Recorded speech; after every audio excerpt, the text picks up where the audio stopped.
This is going to be the video that I am going to discuss my predictions and why I believe we are more likely to have a recession in 2020 than we are likely to not have a recession in 2020. In today's video, I'm going to give you my hypothesis on the reasons why, what's going to happen, and potentially my plans on how I'm going to weather this potential financial crisis. All today on Young Money Investments.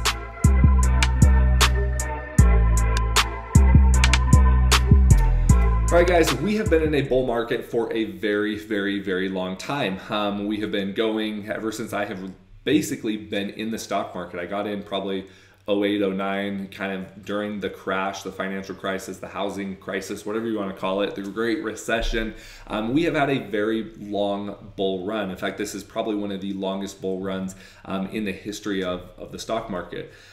In today's video, I want to talk about some of the reasons why I see us not having a recession here in 2019 and kind of what's going to keep the system all propped up. And I want to talk about then what could potentially lead to a 2020 crash. So I have quite a list. I have quite a freaking list that I have written on here. And we're going to go over those things here in the video.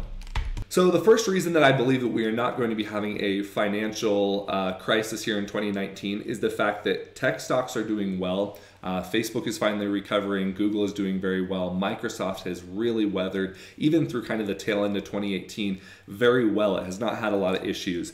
The healthcare companies are doing very well. Pharmaceuticals are doing well. We're just not seeing, a lot of issues in those sectors. And I think those sectors especially will be able to keep us going through a bull run into and through 2019. The other thing going on here in 2019 is we are going to continue to see more financial stimulus. With the tax breaks and with the tax cuts that have gone into helping out corporate America, we are seeing those kind of continue to trickle down the pipe to the everyday consumer. Those benefits and those kinds of things are really helping the average Joe. In tax season especially, I think we are going to do very well. Government spending is obviously going to continue to prop everything up. I don't see that kind of, being able to kind of break in the economy and see that recession happen here in 2019. Unemployment rates are actually very low as well right now. We are seeing very low unemployment.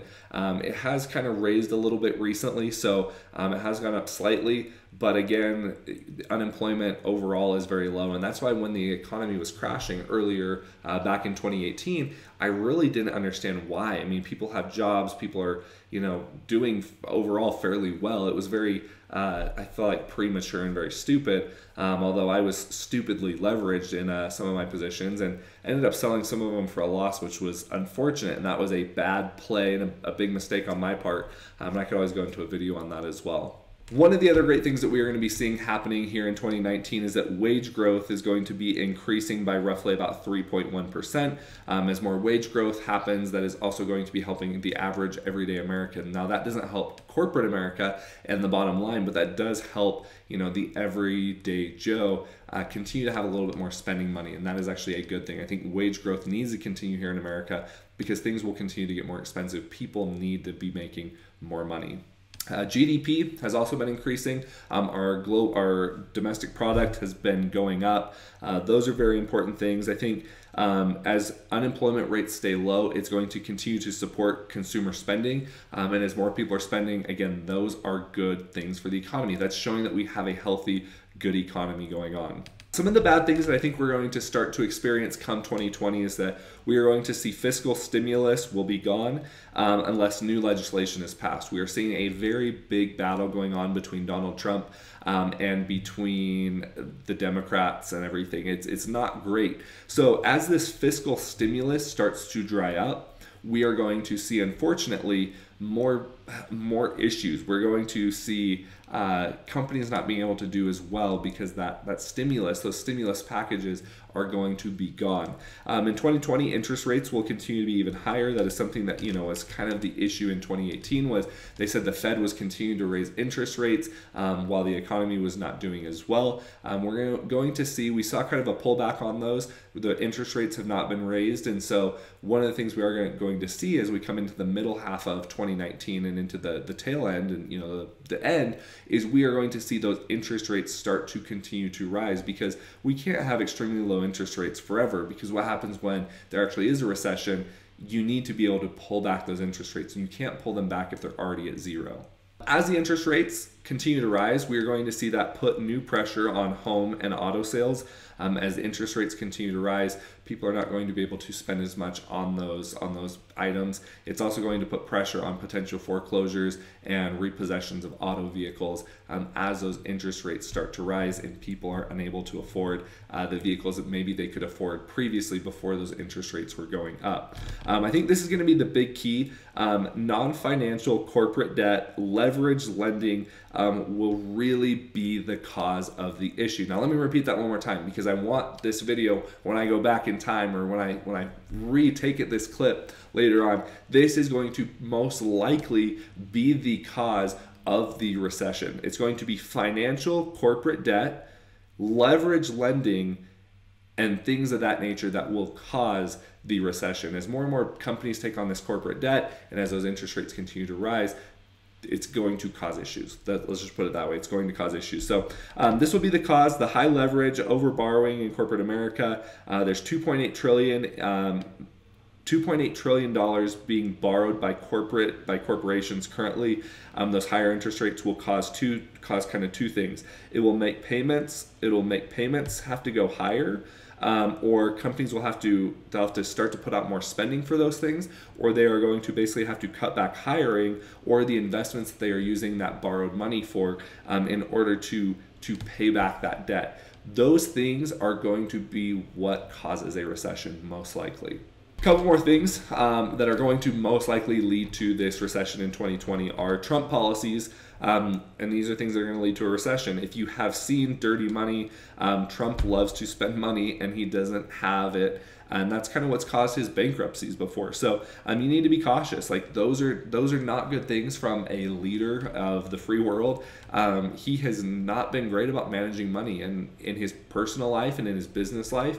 The fact that he's had all these bankruptcies with multi-million-dollar, even potentially billion-dollar business transactions. He's doing the same thing. Like he's cutting back taxes and increasing spending, and that is not a good thing. It's good short term, but in the long run, it's not great. It's like you get a whole bunch of candy and you feel really great because you get to just pound it down. But what happens later on? You feel the effects. You feel the stomach aches. You don't feel good. You feel like crap. That is potentially what is going to be the cause of the recession in 2020. Government borrowing, hand over fist, has continued to happen through the Trump presidency. It provides that temporary relief, like I was saying, but guys, it doesn't last for forever. You're going to need some Pepto-Bismol for all that candy. Trade war will continue to slow economic growth through the year if spending is not resolved quickly. If we cannot get this economic deal with China resolved, it's killing their economy right now, and it will start to really affect our economy if we don't get that taken care of. Immigration policies. This is going to be something that I think I didn't really think of before, because I've always been about, like, we do need to protect the border. We do need to have stricter immigration policies in terms of like not letting the criminals in, but we also need to let in those that want to come to America, that offer and provide skills, and even some of that just blunt force labor. We need those laborers here in America. They're not, those people that are working in the strawberry fields in California are not taking the jobs that a lot of Americans want. That's just my personal opinion, personal feelings on it.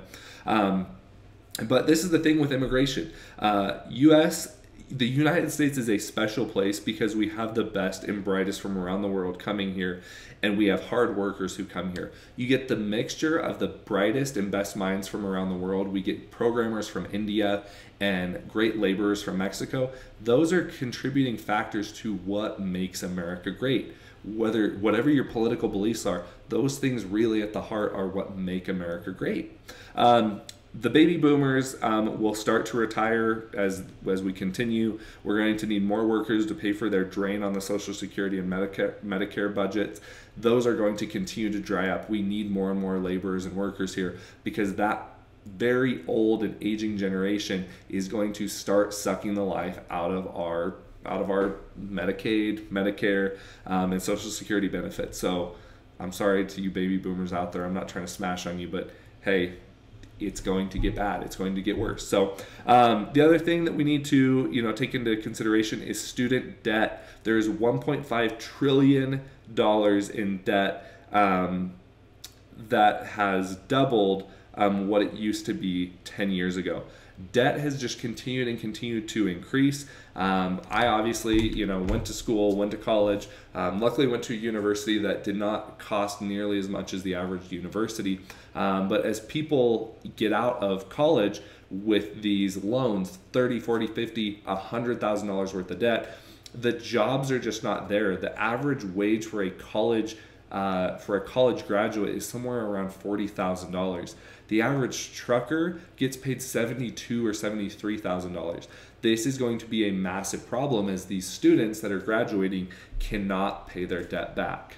Another problem with the fact that we are, not able to pay back our student loans is that millennials are getting started having families later. So, people of my age, my generation, we are getting started later having families. I don't have a family. It's also because of the debt causing people to not be able to get started investing earlier. That is a massive problem, especially when we talk about compound interest.